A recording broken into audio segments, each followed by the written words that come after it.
Ethan Dickerson, Jace Tams, the standouts tonight for Treynor to win over Underwood.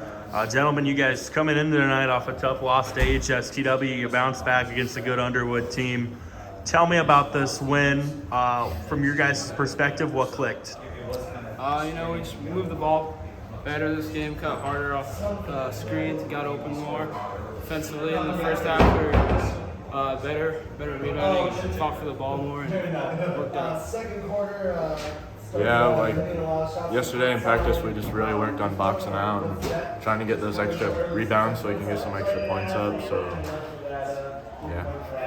Ethan, you had, I think, the first 10 points. You finished like 16 tonight. What did that fast start do for you?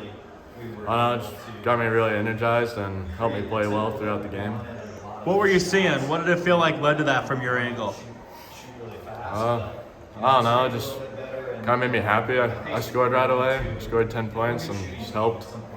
Speak to, offensively, it seems like from game 1 to, I think we're at game 9 now or something like that, it seems like you've really grown from an outsider's perspective. From your perspective, where do you feel you have grown and improved? I feel like I've just gotten more confident whenever I get the ball and kind of stronger with the ball so I can make the moves and score.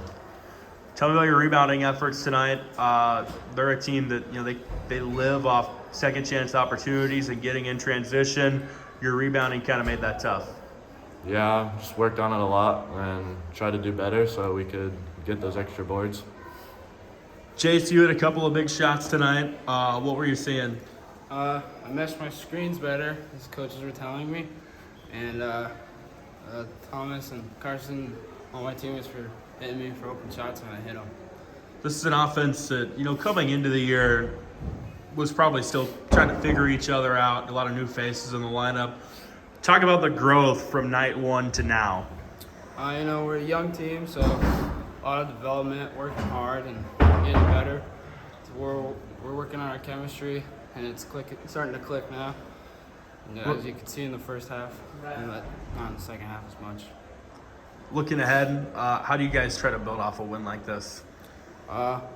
Getting better in practice every day and working hard, getting better, one game at a time, and we'll be ready by March.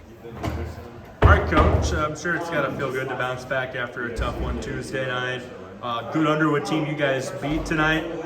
Tell me about this win. Where do you feel things were won for your team?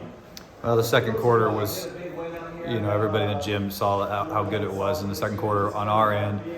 Started defensively. I thought we were really locked in defensively and played with a lot of discipline. Probably the whole first half. We waited on our offense a little bit, and we feel like we're a good shooting team, and we put a few together in the second quarter that kind of just stretched the lead.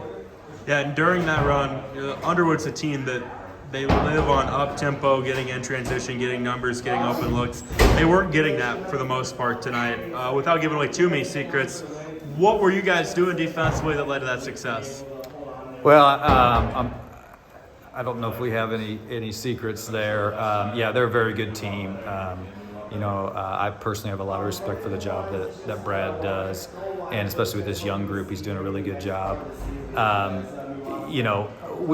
Number one, you got to rebound the ball against them, and maybe number two, not give them those live ball turnovers, which is definitely easier said than done, but we did a good job being strong with the basketball. And but more important than that, maybe our movement was pretty good.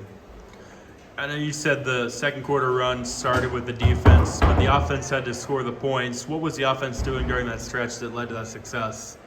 I thought that we were using our screens a little bit better. I don't know if our offense was honestly that great, but we did hit a few shots. We felt like we could run a lot better, more efficient offense than we did.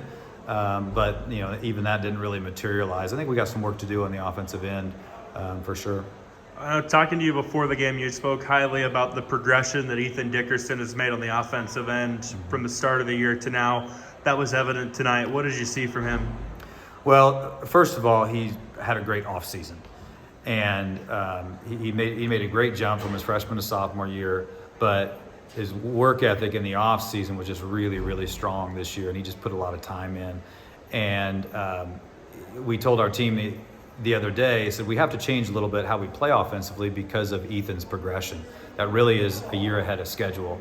So he gives us that post threat, almost every night, and definitely gives us a dimension that we weren't planning on having this year. So that's part of our offensive growth, is we're going to have to learn to implement him a little more on the block. You referenced to me earlier too. You guys have to kind of find a little bit different way to win than you've been accustomed to. But do you feel you guys are growing into that a little bit? Just a little different, isn't it?